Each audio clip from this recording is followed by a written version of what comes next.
Hello, you're looking at an old fish tank that I'm using as a cold frame for starting off my seedlings for spring planting. So if I come closer there and open up the lid and we have a look inside, then you can see the little tomato seedlings that are growing nicely, growing in some potting mix inside a old ice cream container.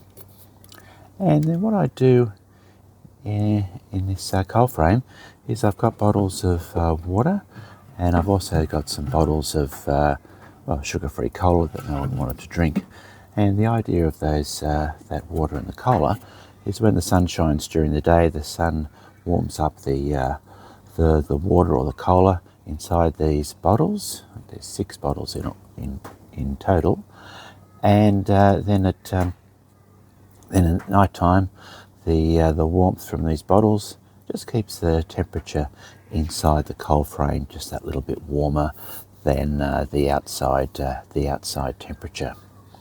And here I'm in Sydney, Australia. It's August, and probably the temperature at night time gets down to probably 4 degrees at Celsius at night time, and then during the day it can get up to 17 to 20 degrees, nice sunny days, which helps the tomatoes to grow nice and strong and healthily.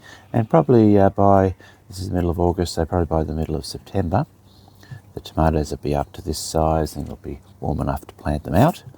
And yeah, so I'll have some nice tomato seedlings ready to begin my spring planting in my vegetable garden. Okay, so that's my cold frame that I've made out of an old fish tank or an old aquarium, and I've done that for a number of years now, and it's been really successful. So I thought I'd share that with you guys. Okay, well, I hope you've enjoyed the video. Thanks for watching, and goodbye for now.